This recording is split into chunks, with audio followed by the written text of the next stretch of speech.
He walked down the boulevard at dawn, the first rays of sunlight glinting off the polished leather of his shoes and the sleek lines of his tailored suit. The world around him was stirring. Street vendors setting up their carts, the hum of early traffic, the distant clatter of construction. He carried with him the quiet assurance of someone who had never doubted his course, someone accustomed to doors opening at the mere mention of his name. And yet today his steps faltered as a single soft whisper drifted from an alleyway to his ears. "I'm sorry, Dad. I'll be good." Instinct drew him forward, away from the gleaming facades of high-rises and into a narrow passage where the air felt cooler, heavy with the scent of damp concrete and old newspapers. There, huddled against a graffiti-marked wall, sat a boy, older than 10, his small frame trembling beneath an oversized jacket, eyes brimming with tears that caught the light like shattered glass. The man's heartbeat quickened. He bent slightly, lowering his expensive wristwatch out of sight, and asked in a gentle voice, unrecognizable even to himself, "What's your name, son?" The boy looked up, his expression a mixture of fear and relief. "Caleb," he whispered. "Caleb Turner."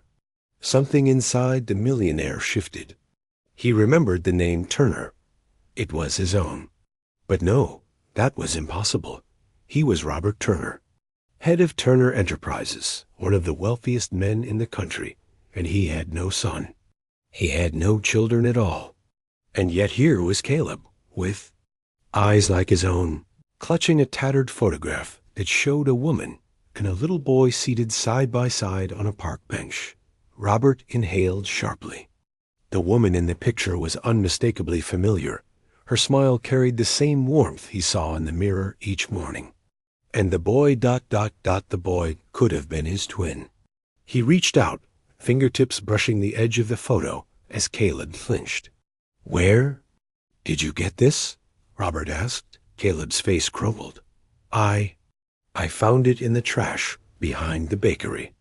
I thought maybe someone would come for me if they saw it. Please don't take it away." Robert's chest tightened.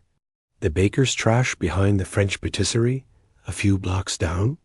He recalled passing that same bin weeks ago, tossing out old rolls and stale baguettes. He had paid no attention then. He had never noticed the photograph. He knelt down on one knee, mindful of his expensive shoes. "Why are you out here alone? Where's your dad?" Caleb shook his head. He left me. He said I was a mistake. He said ... He said he didn't want me anymore." Robert swallowed hard. A lump formed in his throat. He had never married, never had a family. His life was defined by quarterly earnings, board meetings, the next big acquisition. Love was a concept he admired in novels, but had no anchor in reality. And yet, in that moment, facing Caleb's trembling form, something profound stirred within him, a need to protect, to care, to belong. He gently took the photograph from Caleb's hand and held it. There, framed by a picnic blanket and wildflowers, was a young mother and her son, both beaming. The words "Forever Us" were scrawled in faded ink along the bottom, for reasons he couldn't explain. Robert felt an ache more acute than any business loss or betrayal. He stood up slowly, offering Caleb a hand. "Come with me," he said. Caleb hesitated. "But, my dad, you said he doesn't want you," Robert interrupted softly. "I do." Tears escaped Caleb's eyes as he placed his small hand in Robert's. The man led him out of the alley and into a waiting black sedan.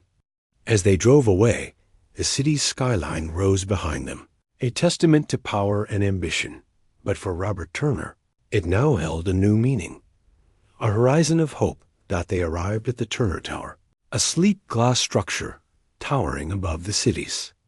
Heartbeat.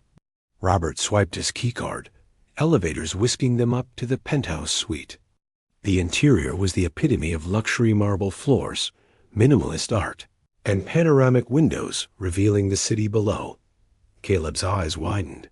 "Is this where you live?" Robert managed a small smile. Yes.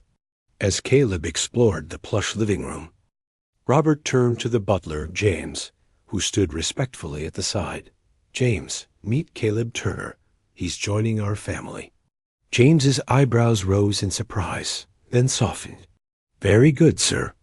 Robert watched as Caleb settled onto a velvet sofa, running his fingers over the material. He wondered how a boy who had known only abandonment would adjust to extravagance. He knelt in front of Caleb once more. What do you like, Caleb? The boy thought for a moment. I like drawing. And I like trains. Robert's heart fluttered. Trains were his childhood passion before the relentless march of success swallowed it. Then tomorrow, I'll take you to the old railway museum. Caleb's face lit up. Really? Robert nodded, reaching into his jacket and pulling out a brand new sketchbook and set of pencils. For your drawings. Caleb accepted them, running his fingers over the smooth pages. Thank you. Add ... Robert felt tears sting his eyes. I'm glad you're here, Caleb. That night, Robert watched Caleb fall asleep in a custom-made bed, the city lights dancing on the walls.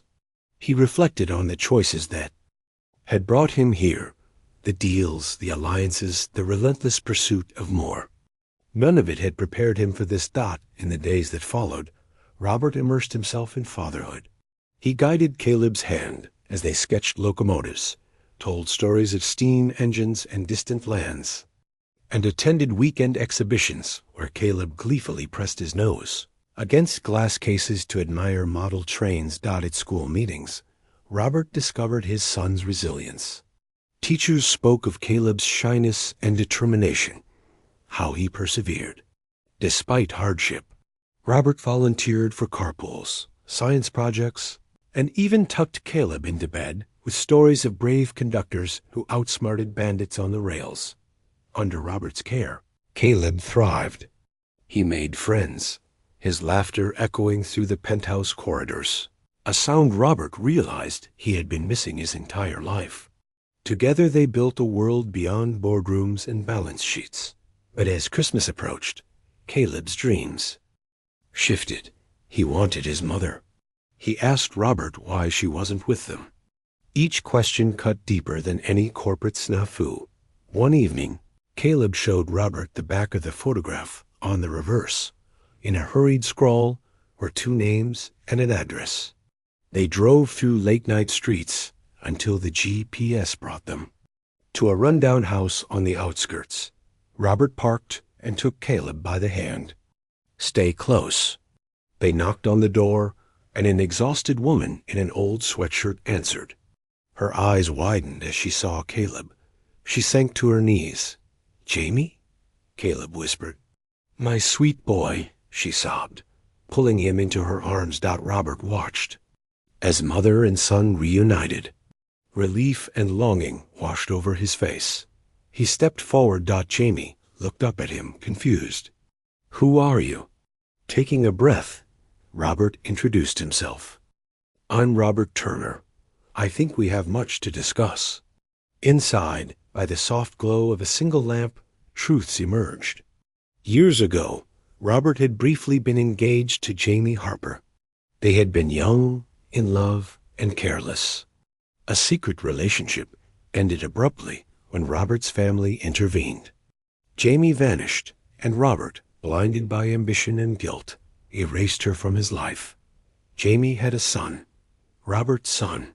The memory crashed into him with the force of a locomotive. He had lost the one thing that mattered. I never knew, he whispered. You never tried to find me, she said, voice trembling. You never tried to find him. His throat tightened. I thought you were gone. I thought ... double quotes. Jamie shook her head. You thought wrong. He knelt to Caleb, who clung to Jamie's side. I'm sorry, he said, voice cracking. I will make this right.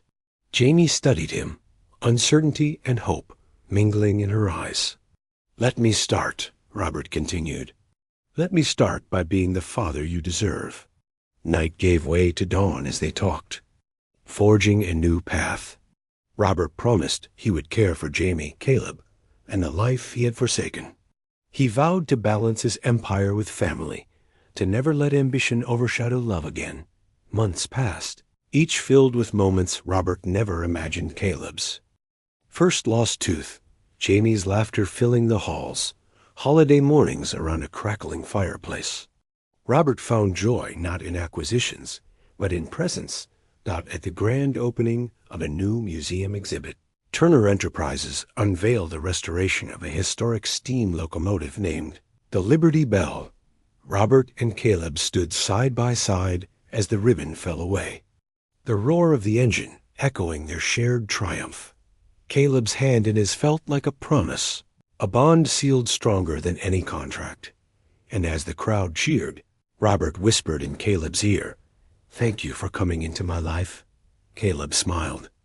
Up at him, "Thank you for finding me."